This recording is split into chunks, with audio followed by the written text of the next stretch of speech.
Ada satu jenis plastik lagi yang saya lupa kenalkan di konten-konten sebelumnya, dan jenis plastik ini adalah jenis plastik yang sering kita jumpai sehari-hari, bahkan sangat sering kita gunakan, karena plastik ini adalah plastik yang tergolong mudah didapat dan bisa dibilang murah. Dan tentunya jenis plastik ini adalah jenis plastik yang paling banyak diminati di sekitar kita atau paling banyak diminati di masyarakat kita. Dan sisi buruknya, jenis plastik ini adalah jenis plastik yang menjadi polemik permasalahan sampah di negeri ini. Mungkin Anda penasaran jenis plastik apa? Oke, langsung saja kita bahas. Tapi sebelum kita mulai, kita kumpulkan energi dulu agar kita lebih bersemangat.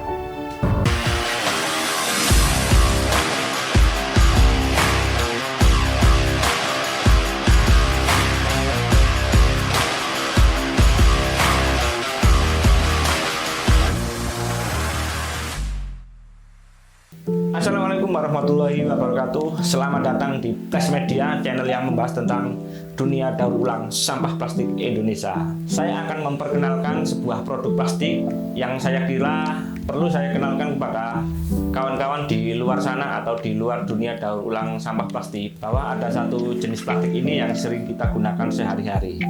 Jenis plastik ini adalah jenis plastik film atau bahasa kerennya termofilm, atau secara awam kita sebut dengan plastik lembaran. Saya akan memulai dengan menjelaskan bahwa apa sih plastik film itu. Plastik film adalah plastik yang tipis dan kuat yang biasa digunakan untuk membungkus produk atau membungkus bahan-bahan dari material industri.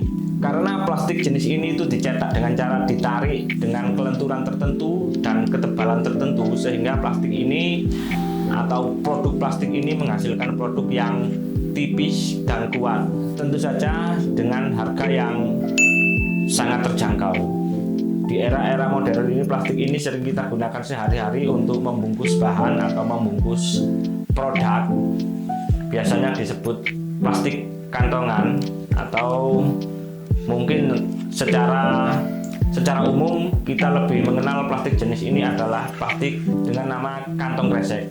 Produk-produk plastik film yang sering kita temui sehari-hari, paling banyak kita temui sehari-hari adalah kantong kresek. Yang kedua adalah kantong kemasan makanan yang sering digunakan pedagang-pedagang tradisional. Yang ketiga adalah tas bag atau tempat sampah plastik.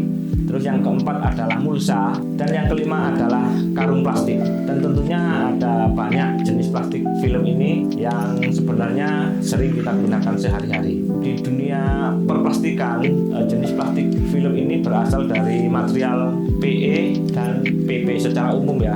Secara umum, plastik film ini yang paling banyak beredar, yang paling banyak diminati oleh para pendaur ulang adalah material yang berasal dari plastik PE dan PP. Terus yang menjadi pertanyaan adalah, apakah jenis plastik ini bisa didaur ulang?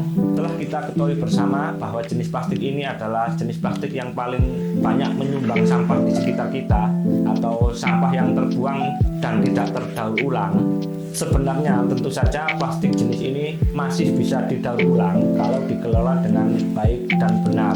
Jadi permasalahan sampah plastik jenis ini atau plastik film ini banyak terbuang sia-sia. Permasalahannya terletak pada pengelolaan sampah itu sendiri. Misalnya kalau sampah ini dikelola dengan baik mulai dari hulu sampai hilir, tentu saja para pendaur ulang akan siap memproses plastik jenis ini. Tentu saja ada beberapa produk yang masuk dalam kategori LDU dan sisanya masuk dalam kategori BDU.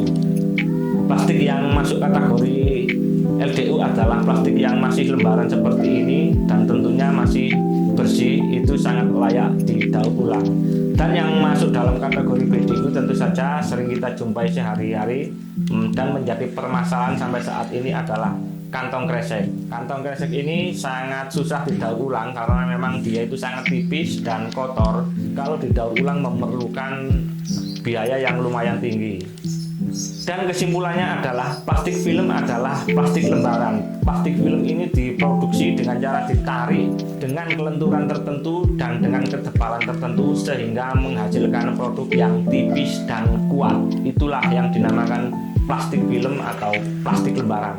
Plastik jenis ini sering kita gunakan sehari-hari, terutama kantong kresek dan plastik kantong-kantong lainnya. Semua jenis plastik kantongan adalah masuk kategori plastik film, dan plastik jenis ini masih bisa didaur ulang kalau kita bisa mengelola dengan baik dan benar, sehingga dapat mengurangi permasalahan sampah di sekitar kita. Oke, semoga bisa dipahami. Bila ada kritik dan saran silahkan komen-komen di bawah. Terus dukung channel ini agar kami lebih bersemangat menyajikan info-info seputar daur ulang sampah plastik. Sampai jumpa di video selanjutnya. Assalamualaikum warahmatullahi wabarakatuh.